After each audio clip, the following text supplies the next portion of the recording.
Hello, it's Anna and Sophie from Soundyard here. We make Chris Skinner's Countryside podcast, and we've got something very exciting to share with you. We have a new service that's being launched, and it's called Spoken Stories. Spoken Stories is all about recording the voices and memories of your loved ones in outstanding quality, so they can be enjoyed for generations to come. For example, you know the story that Grandma tells that everyone in the family has heard before. Well, Spoken Stories is about getting those stories down and preserving them for your family history. Spoken Stories is about gifting someone the time to capture these personalities and unique voices. We record your loved ones' tales, whether it's their whole life story so far or something more specific like a life-changing event. It is a gorgeous experience, and what you're left with is a beautiful monologue that really captures the essence of that person. Think of it like an audio portrait, and take a listen to a snippet of this one from Diane's spoken story, recorded in her beautiful garden. I was born in 1951 at Newmarket, and unfortunately I didn't see Mum for a year. I was looked after by a lovely nurse called Diane, my name, because my mum had TB when I was born. And so my mother never worked because with her problem with her, lungs, she had to go and have it sort of pumped up every so often. She used to do a lot of dressmaking, so she always made our clothes years ago. But yeah, she was a lovely mum, yeah, and Dad as well, yeah. That's very nice childhood I had, yeah, very nice. Yeah. I got married February the 16th, 1974. The weather was gorgeous. I ended up having to put on a big sort of T-shirt under my wedding dress I didn't need. I had a lovely one of those transparent umbrellas in case it rained, and it was just a beautiful day. I think I'm always sort of quite cheerful. I mean, if I go down the Luke and deliver some eggs to somebody, I'll meet somebody and chat, and then Paul say, "Where have you been?" I said, "I've been chatting to people." That's just my way. That's just how I am. We've always lived here. We had this built in 1974. They put the footings down in February and we moved in the August. Years ago, I used to go around the village on a bike, and when I had Ian, he'd sit on the back. We live in a lovely area. We've got lovely neighbours. They help us all out, which you all do with neighbours, and that's very, very nice. And as I said to Paul, I'm hoping we can keep this place on until, well, I don't want to move from here until I go out in a brown box. I hope that's not too soon. If you'd like more information about Spoken Stories and to take advantage of our special introductory offer, you can head to www.soundyard.org/spoken stories. And keep listening after this episode with Chris, and you'll hear another example of a spoken story. It's a view of the world from a 6-year-old.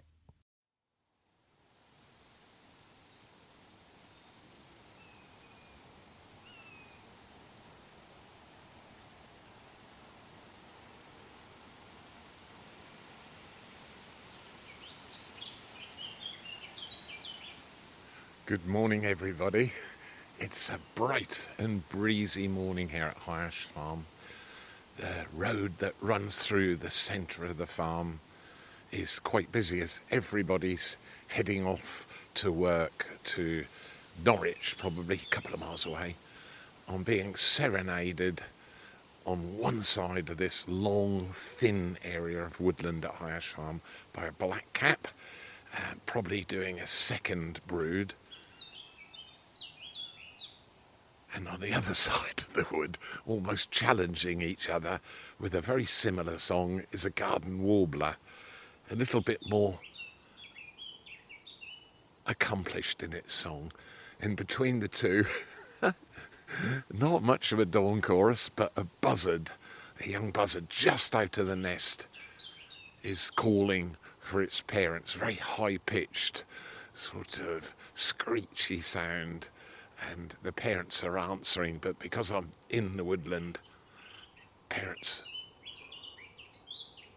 are not going to give the game away by visiting the youngster whilst I'm here. It's a well-established area of woodland, huge avenues of mature beech, and some of the areas got clear-felled in the hurricane we had in 1987 and flattened the area I'm in, and I replanted it with about 100 young beech saplings.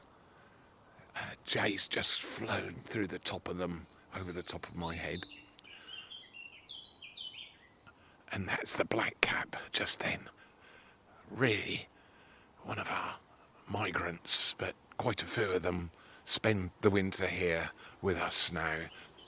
And milder winter's quite an accomplished singer. The garden warbler's gone quiet and the buzzards are holding back. But later on this morning,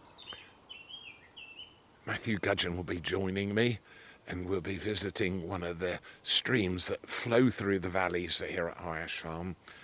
And Matthew will get quite excited because we're going shrimp fishing in the middle of Norfolk. But they're very small, so he'll be quite disappointed because we'll need quite a lot. But as always, you're very welcome to join us for the latest edition of the Countryside Podcast. And I wish I could bottle some of that Blackcap song. Very relaxing.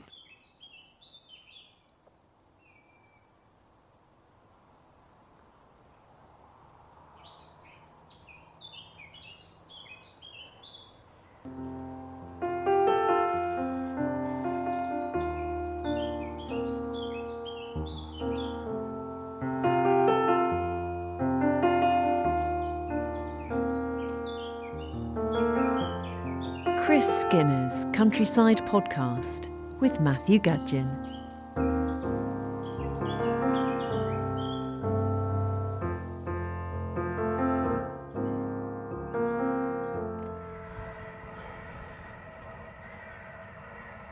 Got the 2:30 London train just departing, and also a field full of what looks to me like rooks or maybe some jackdaws as well, Chris? Yes, well spotted, Matthew. A mixture of both. And welcome to High Ash Farm for our latest podcast. And we've been following the fortune of the rooks here at High Ash Farm.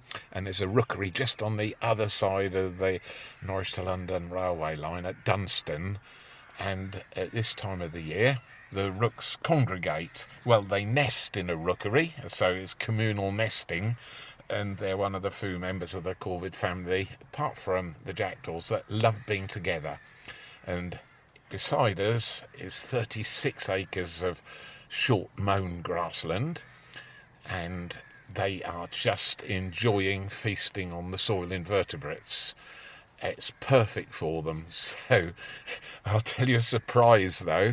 Oh, there's some still coming in. There's probably, at a guess, a good 1,000 birds there. And some come in, and just as they come to join their friends, they spiral down like corkscrews at great speed. And still quite a lot. Oh, there goes one, just dropping like a stone on the far side of the flock. Now, interesting time of the year for rooks because it's their peak mortality. It's really hard to understand. In the middle of the summer? Exactly that, because Brat's going to come back in. He's jumped out of the truck and he can't understand why we're not moving, so he's yelping, this high-pitched yelp. So if I can explain why, they eat soil invertebrates, and this time of the year, summer, they're really hard to come by. If you get dry weather, then worms estivate and go way down into the ground, and that's a main part of their diet. More rooks just coming in, and they're just two have just dropped in almost like a stone, but I'm watching for the higher up ones that do this corkscrew business. Because you've got big populations. You've got a rookery over on the far side there, another one at the top, and one over the other side. At Dunstan, right by the A140. And so they are congregating together. They're kind of really, I suppose the word that you'd use is gregarious. They love being together. They feed together. And later on, in Fox's Grove, only about a quarter of a mile from where we're sitting, they roost together as well. So why the peak mortality? And that's just because food is really hard to come by for them. They've got these long beaks and the ground is often very hard at this time of year, so they can't probe in. Farmers haven't yet drilled their autumn crops. Obviously, that happens in September and October, so the grains that farmers drill into their fields aren't available. And so it's quite difficult for them at this time of the year.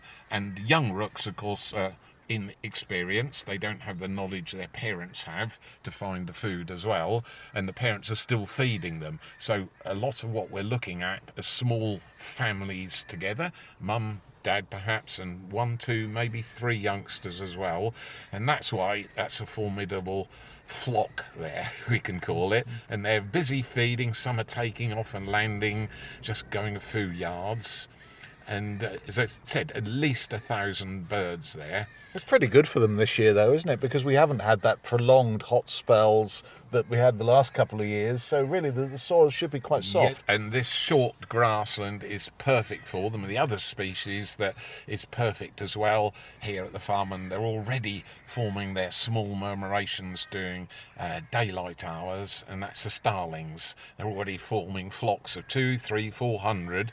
Now, those rooks come back here on this field before they all disperse to their relative roosts. The main one is in Fox's Grove.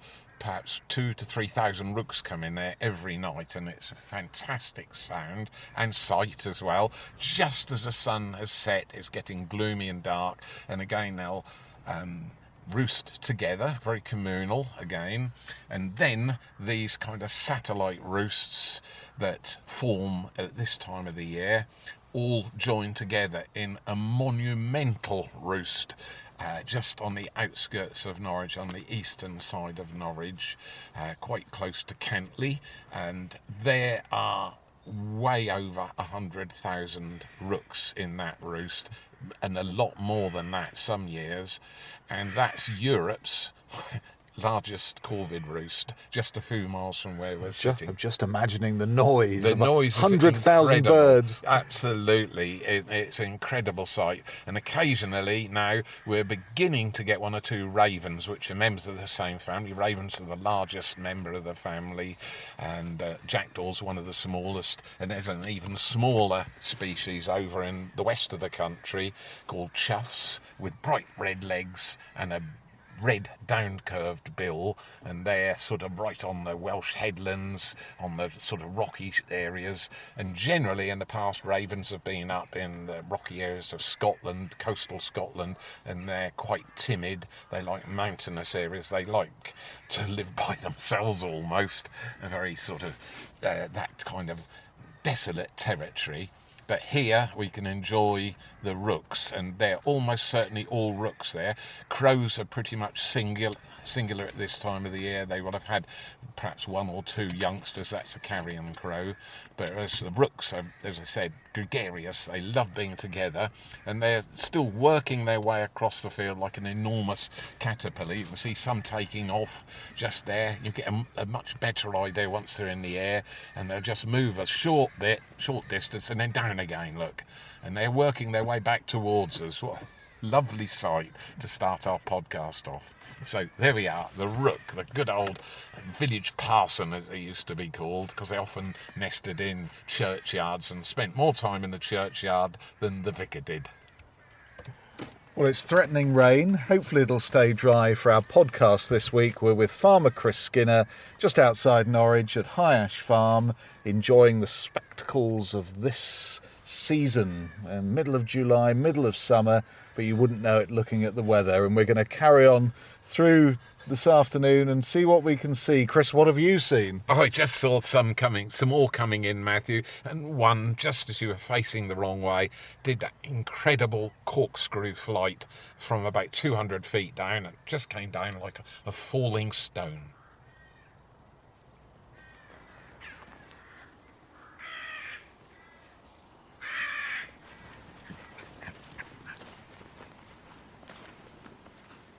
Rat has gone skittering off, and we're stopped on one of the most popular walkways here on the farm, with lots of people taking advantage of the walking this afternoon, albeit with the weather being rather threatening overhead. what you can hear is Chris wading out into one of the little streams on the farm and onto a board which runs across this stream, and he's got a jug now and he's fishing into the stream. There's a bit of a drop in the stream here, like a very small weir. Yeah, and I got one, another one. Oh, I'm I wonder what it is he's looking for. He's got the jug and he's putting creatures into another bowl here. Presumably this is our next subject. There we are. I'll do And one I can more. see some creatures in there. One more. Rat looks fairly disinterested in the whole process. But I can see Here we various creatures in there. Ah, you've got one. Yep, another one. Lovely. There we are. Well done. Right. Now Chris has got to extricate himself from the stream. Are you all right there, Chris? Yes. Oh, I managed to catch two with one. So, Right, Chris. You've got the bowl. You've extricated yourself from the stream. What have we got in there? I can see movement. yes, Matthew, we've got side swimmers. Garameus pulex. Side swimmers. Yes, freshwater shrimps. They swim on their side. If you look, that one at the bottom, they're about 1/4 of an inch long. One's tiny, and there's three kind of curled up into the letter C on the bottom of this white bowl so that we can actually see them. They're almost transparent. And you pick them up from a bit of fairly still water there Yes. before the water then goes over and It drops. goes into the lake from this point. It's a muddy stream bottom, and they love slow flowing water like this. They sort of, we looked at some of the sort of water fleas about 2 to 3 weeks ago. Daphnia and Cyclops we looked at. And these are kind of the next ones up the chain. These will eat the Daphnia and the Cyclops, and they are hugely important because they eat detritus on the base of the stream in the mud. They can hide under leaves, and they generally work their way up streams up to the heads of rivers, and you get quite high populations. So I've just managed to capture 5, in fact. So I've they're got. just under half an inch long, Yes, they aren't are transparent, and they're a really important food for many of our fish species. So things like brown trout will eat them. There's rudd in the little pond behind us as well, and they'll eat them. These freshwater shrimps have a very high level of carotene, and that's a kind of pink colour in them. You know, when you boil our saltwater shrimps or prawns, they're generally brown in colour, and as soon as you boil them they go bright pink, and that's the carotene in them. Now, fish that eat these, freshwater fish like our brown trout here in the stream and the lake behind us, eat these, and the meat of the brown trout is bright pink. And that's where the colour comes from. So many of the farm salmon that we buy, they're fed special additives to add colour to the meat as well. So this is a real natural food, and they're absolutely brilliant. But the important thing is, they really only survive and thrive in streams with chalk in them, a high pH level, and that's what this stream is. And so the other thing is, they'll only really thrive and survive in clean, fresh water. They don't like pollution. So if you've got no freshwater shrimps, that generally means there's some form of pollution, either agricultural or sewage discharge, for instance. They can't cope with it. It's got to be almost clean drinking water. So that, from your point of view, that's very encouraging, isn't it? Absolutely. It's a pure stream. It's being fed from a lake much higher up in the valley. And so it's a real success story. And I didn't know if you've ever seen them before.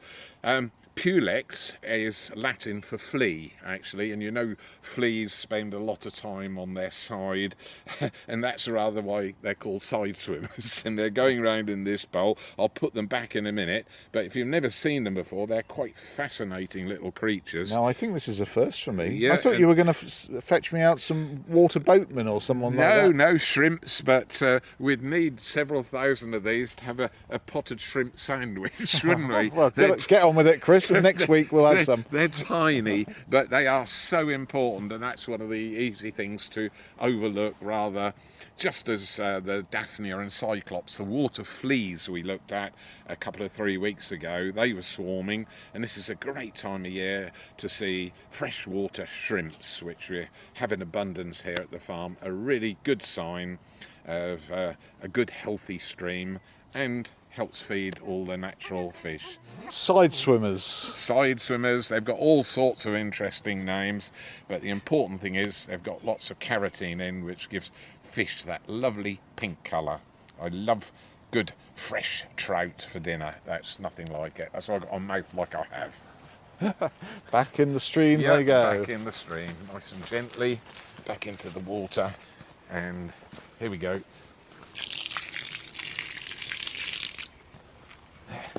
Nice and safe. Muddy bottom stream, perfect for them. So we've got some trout when we get back, have we? You catch the trout, I'll cook it.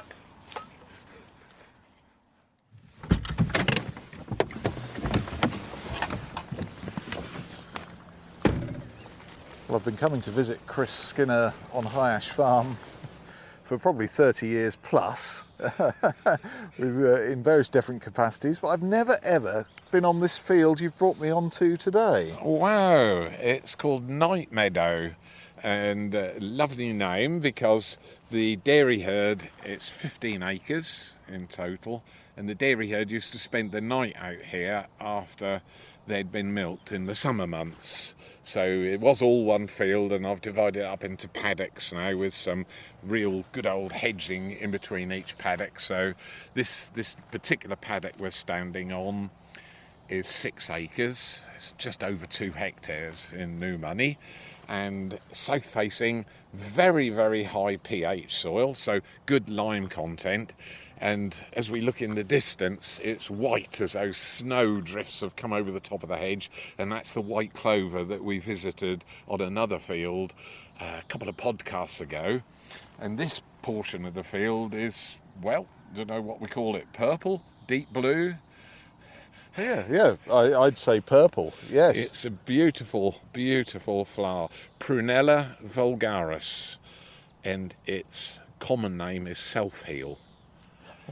Self-heal? Yes, all one word, self-heal. Self-heal. And it's got a long history for medicinal uses, for actually curing wounds, and obviously, and any disease as well. It is widely used. The leaves and the flower heads were cut off just at the top here, and then boiled and added, goose fat was added to them to act as an adhesive on the skin. So if you had lesions on the skin, it would help heal, and it's got long history of medicinal use. It's got a close looking cousin called bugle, and bugle flowers are slightly different. If I describe this as, it's really deep blue, it's verging onto purple, isn't it? Yeah, yes it is, And yes. the whole area here, there must be 2 to 3 acres of it, almost solid blue. And they're no more than 6 inches off the ground, are they? No, and it's anybody who mows their lawn regularly and leaves it perhaps a week between each cut, it loves short grazed grass, and a lawn is sort of second best for it, and it will come into flower in a week from one mow to the next, and it can come into flower very short. Look at these, they're only an inch and a half from the ground, but generally out on meadows like this it could be 7, 8, 10 inches tall quite easily. And the secret for identifying it is on the top of the petal is a big hood that comes over the top of the actual flower. You can see them there. It's like a hand over the top, and bees love it, and especially at night it's incredibly aromatic. If you get a nice still warm night, you'll get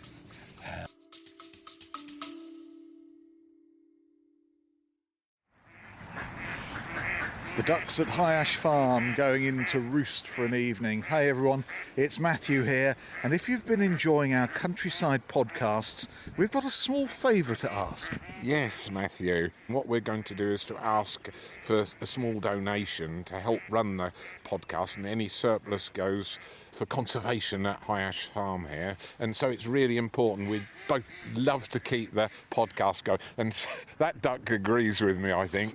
Well, it's straightforward to donate. You can make a one-off donation or set up a small monthly contribution, and the address is highashfarm.com/podcast. We're hugely grateful for any support. It means we can keep sharing the stories of the countryside, which I love doing each week, but it's that small amount of costs we need to cover. So thank you very much in advance.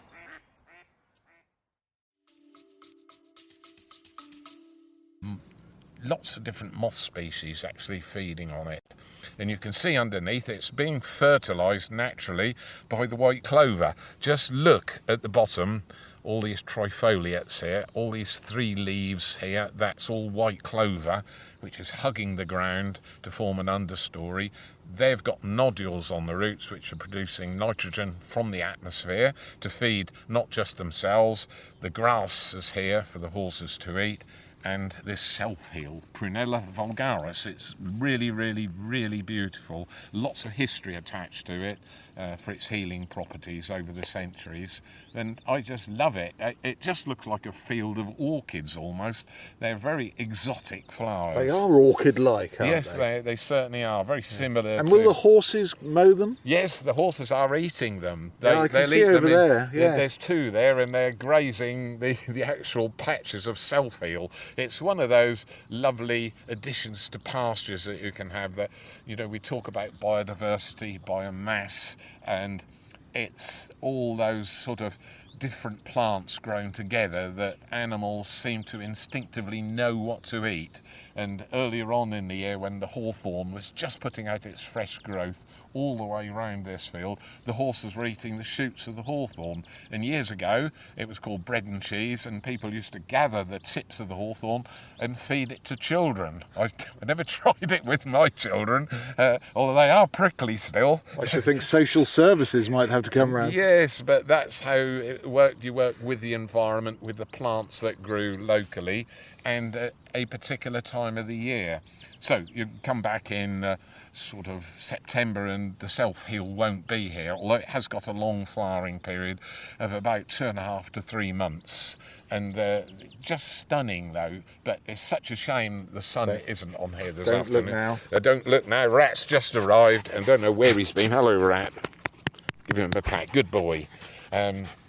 So it's just such a stunning sight, and to come back here, if you put a moth trap on this field, one of those little traps that don't hurt the moths, that have a very iridescent bright light, then the amount of variety of moths feeding on here, because we've got hedges all around us, is absolutely stunning. So it's a good plant for biodiversity, for the bees, the butterflies and the moths as well, and particularly those 2 big munchers down there just munching away on self-heal, and they do look rather fit and healthy. In fact, I'd say they're rather too fit and healthy, but the pot can't call the kettle black, can it? So that won't do. So There's a new one on me, self-heal, on Yes. a new little piece of land here, which Yeah, I've never visited. it's beautiful, We've isn't driven it? past, but I've never been yes, on it. it's absolutely beautiful, and the clay is bright yellow underneath us with chalk in it, and yes, you could certainly get a handful of the wet clay and make yourself a little pot easily. Well, more plant questions have been sent through in the email inbox this week, so we better have a look at them, Yes, Chris. we have. We'll get back in the truck and see what delights we've got to answer.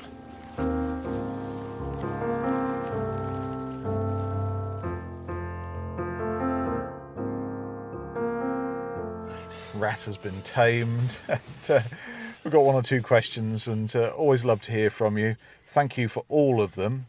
Can't read all of them out, just isn't time. But Barry, who lives in the High Peak area, says, "Hi Chris, please can you tell me which wild plant on our farm track produces these stunning seed heads? Also, there are clusters of this pink flower in the meadow, and I wondered what it is called. And there are accompanying photographs, Chris, which I think you've already had a look at. Yes, I certainly have. The first one is a really interesting plant. It's a member of the, or close relative of the dandelion family. He's got another one of those incredible names, which you think I'm going to make this one up. It's called Jack Go to Bed at Noon. It's also called goat's beard because it produces these giant seed heads which look like a dandelion seed head, but 5 times the diameter. And it's called Jack Go to Bed at Noon because once it gets to midday, there's one of the flowers here which is closed up tightly, and it's really unusual. So only in flower in the morning, usually 5 to 6 hours, then it closes up just after midday, hence Jack Go to Bed at Noon. Yeah, you can look it up in a flower book if you don't believe me. And so really, really interesting. Now, the second one, it does grow in Norfolk. It grows much more up in the northern part of the country. It's called Bistort. The nearest place it grows to where we're sitting, that I know of, Matthew, is on the church marshes at Surlingham. It's a plant that loves its feet in the water. And that's a Norfolk Broads location. Yes, it is. Polygonum Bistort. Now, Bistort is the proper name of it, and it's pink when it's in flower, and it comes into flower quite early. I'll turn the picture back up so you can see it. It's like a little cylindrical flower, bright pink, on the top of a tall stalk, and it's got another name. It's called Easter Ledgers. Now, Easter Ledgers is a really popular dish up in Yorkshire and up in Northumberland where this plant grows, and the leaves of the plant are gathered at around about Easter each year, and cakes are made from it, hence Easter Ledgers cake. I hardly dare breathe now. There's a horse which is just fed up to the hilt on Selfeel, and it's going to take a chunk out of the front of the car, I think. So they're both coming to investigate, the two that are on this paddock. I might have a horse leaning in through the car window. You could do second. any second, yes, to come and join you. Oh, here we are. So there we are, Bistort. And Bistort is really interesting because the roots of the plant are distorted. Rat has taken exception to a horse's head just passing the window there. It's all right, Rat. It's cleaning the radiator for us now, so that's very kind of it. So you've got Bistort, then it's really beautiful. So Easter Ledgers is its second name. Bistort is much better to call it that. So I'm tempted to say, Bistort. Yes, very good, very dry. I do the jokes around here. Yes. Stephen Olger, who lives in Acle, not far from here, he says, I bought your seed mix and yellow rattle 2 years ago, and it's worked really well in the orchard area I've got, and it keeps the grass down. We've got 1.5 acres with wild trees and wild areas all around. All the best for future podcasts. Keep up the good work. P.S. Any chance of any more of that yellow rattle seed? Yes, of course. If it's for an educational use, I'll pop some in the post to you. And the best thing is to wait another week or two for this year's harvest, because yellow rattle is an annual planting. It's one of those seeds that doesn't have a long viability, so it's best to harvest and plant it in the same year and not use over year's seed. So if you wait a couple of weeks, contact me and I'll send you off the correct amount for the area that you want to sow. It's worked wonders at the farm. It's brought the orchids back in the wildflower fields. And here's one from David Evan Jones, who is very pleased that last week you mentioned poppies and the ground disturbance that they require in order to proliferate and grow. He says, however, regarding oxeye daisies... Oh, hello, horse. Go away. I'm trying to read out an email here. Yes, I quite agree, Rat. David says, I've been puzzled at their proliferation on land disturbed in recent years by new road construction.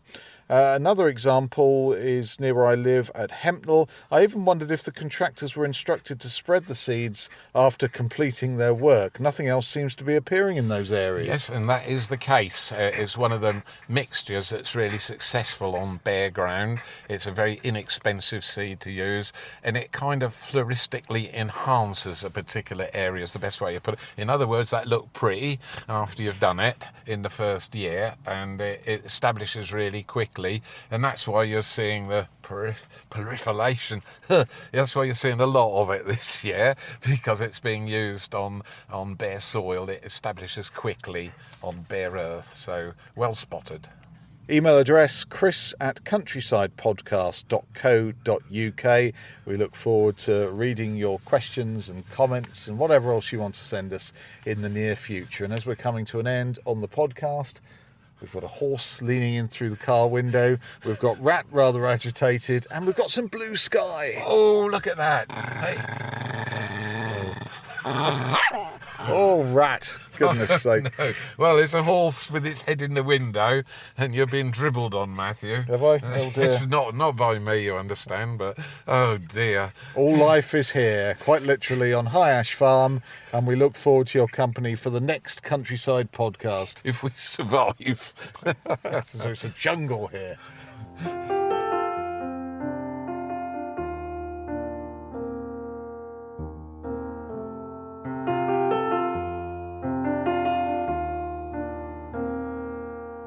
This is a Soundyard production. Music is by Tom Harris.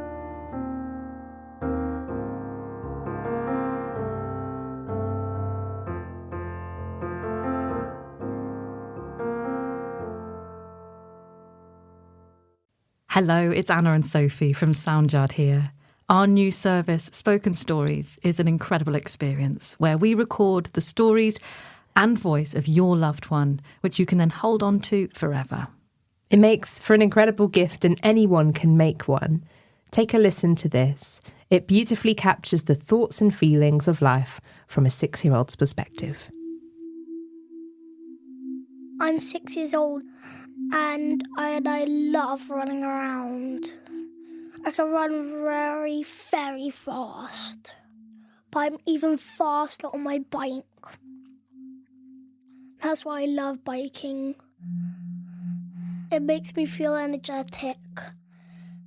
And also I bike loads of places.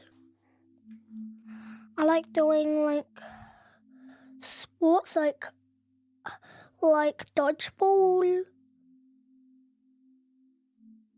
The people that are in charge in the world, well, I think that there should be no one in charge at all. So everyone's in charge. So there's no person that's in charge. So everyone is it's a bit more free. That's what I think. Well, what I try to change at the moment is global warming. It's when us humans litter, destroy the planet and all its nature. That's global warming. It makes me feel sad. And also, if us humans keep doing that, it could destroy the whole planet Earth, and then all of the human beings will be destroyed. I try to stop global warming, and also in my coat pocket I have a bit of Kit Kat litter I found on the floor once. I love the planet more than anything. Grown-ups should be stopping global warming, because grown-ups are more powerful than kids. But if kids can be more powerful than grown-ups, kids and grown-ups can work together and do it. Kids should be able to do the same things as grown-ups. They should have more rights. Well, I love myself because that I believe in a lot of things. That's what I love about myself. I like being a kid, but because when I'm a grown up, I'm gonna have my own kids because that's what I want. And also, I'm a bit worried to have kids, and I'm still gonna be a kid for like a long time. So I'm glad that's actually gonna happen. I'm glad I'm gonna stay a kid for a long time. I'm gonna have kids because I want to know what it feels like to be a parent. I'm gonna be a good parent. Isn't that just gorgeous? If you'd like to find out more about recording a spoken story of your own, or you'd like to buy this as a present for someone, take a look at our website, www.soundyard.org/spoken stories, and take advantage of our introductory offer. Alternatively, you can get in touch via email hello@soundyard.org. And if the internet isn't an option, you can leave a message with your details on our landline number. It's 01603 273 899, and we'll get back to you as soon as we can.